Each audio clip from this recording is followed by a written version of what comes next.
اعوذ باللہ من الشیطان الرجیم بسم اللہ الرحمن الرحیم اتی امر اللہ فلا تستعجلوه سبحانہ وتعالی عما یشرکون۔ آ گیا اللہ کا فیصلہ، اب اس کے لیے جلدی نہ مچاؤ، پاک ہے وہ اور بالا و برتر ہے اس شرک سے جو یہ لوگ کر رہے ہیں۔ آ گیا اللہ کا فیصلہ، یعنی بس وہ آیا ہی چاہتا ہے، اس کے ظہور و نفاذ کا وقت قریب آ لگا ہے۔ اس بات کو صیغہ ماضی میں یا تو اس کے انتہائی یقینی اور انتہائی قریب ہونے کا تصور دلانے کے لیے فرمایا گیا، یا پھر اس لیے کہ کفار قریش کی سرکشی و بدعملی کا پیمانہ لبریز ہو چکا تھا اور آخری فیصلہ کن قدم اٹھائے جانے کا وقت آ گیا تھا۔ سوال پیدا ہوتا ہے کہ یہ فیصلہ کیا تھا اور کس شکل میں آیا؟ ہم یہ سمجھتے ہیں، اللہ عالم بالصواب، کہ اس فیصلے سے مراد نبی صلی اللہ علیہ وسلم کی مکے سے ہجرت ہے، جس کا حکم تھوڑی مدت بعد ہی دیا گیا۔ قرآن کے مطالعے سے معلوم ہوتا ہے کہ نبی جن لوگوں کے درمیان مبعوث ہوتا ہے، ان کے وجود و انکار کی آخری سرحد پر پہنچ کر ہی اسے ہجرت کا حکم دیا جاتا ہے، اور یہ حکم ان کی قسمت کا فیصلہ کر دیتا ہے۔ اس کے بعد یا تو ان پر تباہ کن عذاب آ جاتا ہے، یا پھر نبی اور اس کے متبعین کے ہاتھوں ان کی جڑ کاٹ کر رکھ دی جاتی ہے۔ یہی بات تاریخ سے بھی معلوم ہوتی ہے۔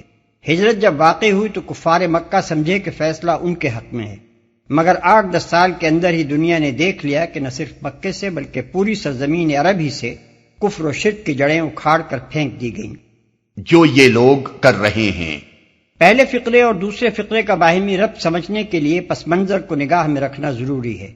کفار جو نبی صلی اللہ علیہ وسلم کو بار بار چیلنج کر رہے تھے کہ اب کیوں نہیں آ جاتا خدا کا وہ فیصلہ جس کے تم ہمیں ڈراوے دیا کرتے ہو، اس کے پیچھے دراصل ان کا یہ خیال کار فرما تھا کہ ان کا مشرکانہ مذہبی برحق ہے، اور محمد صلی اللہ علیہ وسلم خامخواہ اللہ کا نام لے لے کر ایک غلط مذہب پیش کر رہے ہیں جسے اللہ کی طرف سے کوئی منظوری حاصل نہیں ہے۔ ان کا استدلال یہ تھا کہ آخر یہ کیسے ہو سکتا ہے کہ ہم اللہ سے پھرے ہوئے ہوتے اور محمد صلی اللہ علیہ وسلم اس کے بھیجے ہوئے نبی ہوتے، اور پھر بھی جو کچھ ہم ان کے ساتھ کر رہے ہیں اس پر ہماری شامت نہ آ جاتی۔ اس لیے خدائی فیصلے کا اعلان کرتے ہی فوراً یہ ارشاد ہوا کہ اس کے نفاذ میں تاخیر کی وجہ ہرگز وہ نہیں ہے جو تم سمجھے بیٹھے ہو، اللہ اس سے بلندتر اور پاکیزہ تر ہے کہ کوئی اس کا شریک ہو۔ ينزل الملائكة بالروح من أمره على من يشاء من عباده أن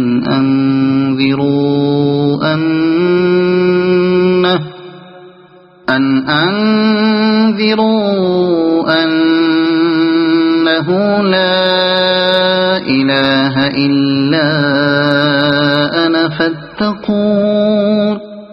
وہ اس روح کو اپنے جس بندے پر چاہتا ہے اپنے حکم سے ملائکہ کے ذریعے نازل فرما دیتا ہے، اس ہدایت کے ساتھ کہ لوگوں کو آگاہ کر دو میرے سوا کوئی تمہارا معبود نہیں ہے، لہذا تم مجھی سے ڈرو۔ وہ اس روح کو، یعنی روح نبوت کو جس سے بھر کر نبی کام اور کلام کرتا ہے، یہ وحی اور یہ پیغمبرانہ اسپرٹ چونکہ اخلاقی زندگی میں وہی مقام رکھتی ہے جو طبعی زندگی میں روح کا مقام ہے، اس لیے قرآن میں متعدد مقامات پر اس کے لیے روح کا لفظ استعمال کیا گیا ہے۔ اسی حقیقت کو نہ سمجھنے کی وجہ سے عیسائیوں نے روح القدس یعنی ہولی گھوسٹ کو 3 خداؤں میں سے ایک خدا بنا ڈالا۔ ملائکہ کے ذریعے نازل فرما دیتا ہے۔ فیصلہ طلب کرنے کے لیے کفار جو چیلنج کر رہے تھے، اس کے پس پشت چونکہ محمد صلی اللہ علیہ وسلم کی نبوت کا انکار بھی موجود تھا، اس لیے شرک کی تردید کے ساتھ اور اس کے مان بعد آپ کی نبوت کا اس بات فرمایا گیا۔ وہ کہتے تھے کہ یہ بناوٹی باتیں ہیں جو یہ شخص بنا رہا ہے۔ اللہ اس کے جواب میں فرماتا ہے کہ نہیں، یہ ہماری بھیجی ہوئی روح ہے جس سے لبریز ہو کر یہ شخص نبوت کر رہا ہے۔ پھر یہ جو فرمایا کہ اپنے جس بندے پر اللہ چاہتا ہے یہ روح نازل کرتا ہے، تو یہ کفار کے ان اعتراضات کا جواب ہے جو وہ حضور صلی اللہ علیہ وسلم پر کرتے تھے کہ اگر خدا کو نبی ہی بھیجنا تھا تو کیا بس محمد صلی اللہ علیہ وسلم بن عبداللہ ہی اس کام کے لیے رہ گیا تھا؟ مکے اور طائف کے سارے بڑے بڑے سردار مر گئے تھے کہ ان میں سے کسی پر بھی نگاہ نہ پڑ سکی۔ اس طرح کے بیہودہ اعتراضات کا جواب اس کے سوا اور کیا ہو سکتا تھا؟ اور یہی متعدد مقامات پر قرآن میں دیا گیا ہے کہ خدا اپنے کام کو خود جانتا ہے، تم سے مشورہ لینے کی حاجت نہیں ہے۔ وہ اپنے بندوں میں سے جس کو مناسب سمجھتا ہے آپ ہی اپنے کام کے لیے منتخب کر لیتا ہے، لہذا تم مجھی سے ڈرو۔ اس فقرے سے یہ حقیقت واضح کی گئی کہ روح نبوت جہاں جس انسان پر بھی نازل ہوئی ہے، یہی ایک دعوت لے کر آئی ہے کہ خدائی صرف ایک اللہ کی ہے، اور بس وہی اکیلا اس کا مستحق ہے کہ اس سے تقویٰ کیا جائے۔ کوئی دوسرا اس لائق نہیں کہ اس کی ناراضی کا خوف، اس کی سزا کا ڈر اور اس کی نافرمانی کے نتائج بد کا اندیشہ انسانی اخلاق کا لنگر اور انسانی فکر و عمل کے پورے نظام کا محور بن کر رہے۔ خلق السماوات والأرض بالحق تعالى عما يشركون۔ اس نے آسمان و زمین کو برحق پیدا کیا ہے، وہ بہت بالا و برتر ہے اس شرک سے جو یہ لوگ کرتے ہیں۔ دوسرے الفاظ میں اس کا مطلب یہ ہے کہ شرک کی نفی اور توحید کا اثبات جس کی دعوت خدا کے پیغمبر دیتے ہیں، اسی کی شہادت زمین و آسمان کا پورا کارخانہ تخلیق دے رہا ہے۔ یہ کارخانہ کوئی خیالی گورکھ دندہ نہیں ہے، بلکہ ایک سراسر مبنی بر حقیقت نظام ہے۔ اس میں تم جس طرف چاہو نگاہ اٹھا کر دیکھ لو، شرک کی گواہی کہیں سے نہ ملے گی۔ اللہ کے سوا دوسرے کی خدائی کہیں چلتی نظر نہ آئے گی۔ کسی چیز کی ساخت یہ شہادت نہ دے گی کہ اس کا وجود کسی اور کا بھی رہین منت ہے۔ پھر جب یہ ٹھوس حقیقت پر بنا ہوا نظام خالص توحید پر چل رہا ہے تو آخر تمہارے اس شرک کا سکہ کس جگہ روا ہو سکتا ہے، جبکہ اس کی تہ میں وہم و گمان کے سوا واقعیت کا شائبہ تک نہیں ہے۔ اس کے بعد آثار کائنات سے اور خود انسان کے اپنے وجود سے وہ شہادتیں پیش کی جاتی ہیں جو ایک طرف توحید پر اور دوسری طرف رسالت پر دلالت کرتی ہیں۔ خلق الانسان من نطفة فإذا هو خصيم مبين۔ اس نے انسان کو ایک ذرا سی بوند سے پیدا کیا اور دیکھتے دیکھتے صریحاً وہ ایک جھگڑالو ہستی بن گیا۔ اس کے دو معنی ہو سکتے ہیں اور غالباً دونوں ہی مراد ہیں۔ ایک یہ کہ اللہ نے نطفے کی حقیر سی بوند سے وہ انسان پیدا کیا جو بحث و استدلال کی قابلیت رکھتا ہے اور اپنے مدعا کے لیے حجتیں پیش کر سکتا ہے۔ دوسرے یہ کہ جس انسان کو خدا نے نطفے جیسی حقیر چیز سے پیدا کیا ہے اس کی خودی کا طغیان تو دیکھو کہ وہ خود خدا ہی کے مقابلے میں جھگڑنے پر اتر آیا ہے۔ پہلے مطلب کے لحاظ سے یہ آیت اسی استدلال کی ایک کڑی ہے جو آگے مسلسل کئی آیتوں میں پیش کیا گیا ہے، جس کی تشریح ہم اس سلسلہ بیان کے آخر میں کریں گے۔ اور دوسرے مطلب کے لحاظ سے یہ آیت انسان کو متنبہ کرتی ہے کہ بڑھ بڑھ کر باتیں کرنے سے پہلے ذرا اپنی ہستی کو دیکھ، کس شکل میں تو کہاں سے نکل کر کہاں پہنچا، کس جگہ تو نے ابتداءً پرورش پائی، پھر کس راستے سے تو برآمد ہو کر دنیا میں آیا، پھر کن مرحلوں سے گزرتا ہوا تو جوانی کی عمر کو پہنچا، اور اب اپنے آپ کو بھول کر تو کس کے منہ آ رہا ہے۔ وَالْأَنْعَامَ خَلَقَهَا لَكُمْ فِيهَا دِفْءٌ وَمَنَافِعُ وَمِنْهَا تَأْكُلُونَ وَلَكُمْ فِيهَا جَمَالٌ حِينَ تُرِيحُونَ وَحِينَ تَسْرَحُونَ وَتَحْمِلُ أَثْقَالَكُمْ إِلَى بَلَدٍ لَمْ تَكُونُوا بَالِغِيهِ إِلَّا بِشِقِّ الْأَنفُسِ إِنَّ رَبَّكُمْ لَرَءُوفٌ رَحِيمٌ۔ اس نے جانور پیدا کیے جن میں تمہارے لیے پوشاک بھی ہے اور خوراک بھی اور طرح طرح کے دوسرے فائدے بھی۔ ان میں تمہارے لیے جمال ہے جبکہ صبح تم انہیں چرنے کے لیے بھیجتے ہو اور جبکہ شام انہیں واپس لاتے ہو۔ وہ تمہارے لیے بوجھ ڈھو کر ایسے ایسے مقامات تک لے جاتے ہیں جہاں تم سخت جانفشانی کے بغیر نہیں پہنچ سکتے۔ حقیقت یہ ہے کہ تمہارا رب بڑا ہی شفیق اور مہربان ہے۔ وَالْخَيْلَ وَالْبِغَالَ وَالْحَمِيرَ لِتَرْكَبُوهَا وَزِينَةً وَيَخْلُقُ مَا لَا تَعْلَمُونَ۔ اس نے گھوڑے اور خچر اور گدھے پیدا کیے تاکہ تم ان پر سوار ہو اور وہ تمہاری زندگی کی رونق بنے۔ وہ اور بہت سی چیزیں تمہارے فائدے کے لیے پیدا کرتا ہے جن کا تمہیں علم تک نہیں ہے۔ یعنی بکثرت ایسی چیزیں ہیں جو انسان کی بھلائی کے لیے کام کر رہی ہیں۔ اور انسان کو خبر تک نہیں ہے کہ کہاں کہاں کتنے خدام اس کی خدمت میں لگے ہوئے ہیں اور کیا خدمت انجام دے رہے ہیں۔ وعلى الله قصد السبيل ومنها جائر ولو شاء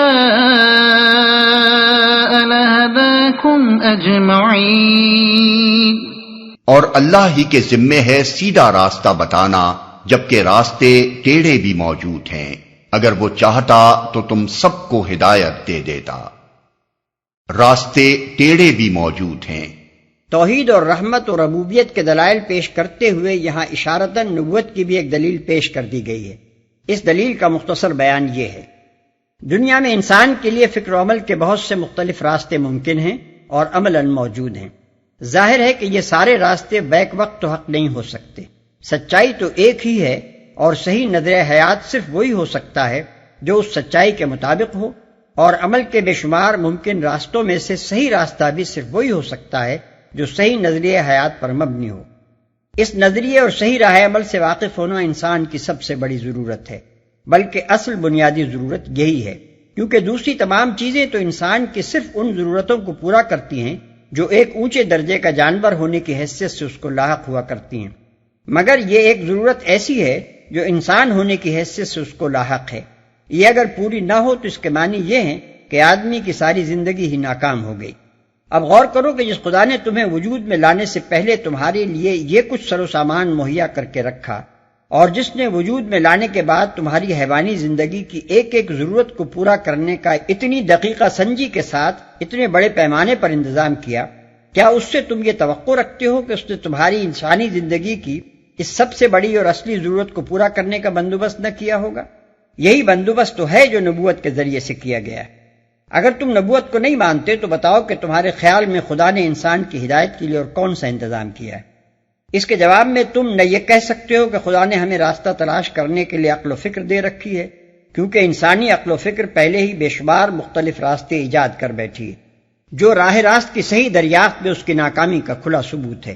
اور نہ تم یہی کہہ سکتے ہو کہ خدا نے ہماری رہنمائی کا کوئی انتظام نہیں کیا ہے، کیونکہ خدا کے ساتھ اس سے بڑھ کر بدگمانی اور کوئی نہیں ہو سکتی کہ وہ جانور ہونے کی حیثیت سے تو تمہاری پرورش اور تمہارے نشو و نما کا اتنا مفصل اور مکمل انتظام کرے، مگر انسان ہونے کی حیثیت سے تم کو یوں ہی تاریکیوں میں بھٹکنے اور ٹھوکریں کھانے کے لیے چھوڑ دے۔ تم سب کو ہدایت دے دیتا۔ یعنی اگرچہ یہ بھی ممکن تھا کہ اللہ تعالیٰ اپنی اس ذمہ داری کو جو نوع انسانی کی رہنمائی کے لیے اس نے خود اپنے اوپر عائد کی ہے اس طرح ادا کرتا کہ سارے انسانوں کو پیدائشی طور پر دوسری تمام بے اختیار مخلوقات کے مانند برسر ہدایت بنا دیتا، لیکن یہ اس کی مشیت کا تقاضا نہ تھا۔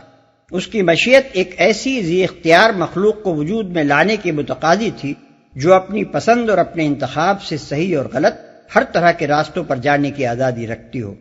اسی آزادی کے استعمال کے لیے اس کو علم کے ذرائع دیے گئے، عقل و فکر کی صلاحیتیں دی گئیں، خواہش اور ارادے کی طاقتیں بخشی گئیں، اپنے اندر اور باہر کی بے شمار چیزوں پر تصرف کے اختیارات عطا کیے گئے، اور باطن و ظاہر میں ہر طرف بے شمار ایسے اسباب رکھ دیے گئے جو اس کے لیے ہدایت اور ضلالت دونوں کے موجب بن سکتے ہیں۔ یہ سب کچھ بے معنی ہو جاتا اگر وہ پیدائشی طور پر راست رو بنا دیا جاتا، اور ترقی کے ان بلند ترین مدارج تک بھی انسان کا پہنچنا ممکن نہ رہتا جو صرف آزادی کے صحیح استعمال ہی کے نتیجے میں اس کو مل سکتے ہیں۔ اس لیے اللہ تعالیٰ نے انسان کی رہنمائی کے لیے جبری ہدایت کا طریقہ چھوڑ کر رسالت کا طریقہ اختیار فرمایا، تاکہ انسان کی آزادی بھی برقرار رہے اور اس کے امتحان کا منشا بھی پورا ہو، اور راہ راست بھی معقول ترین طریقے سے اس کے سامنے پیش کر دی جائے۔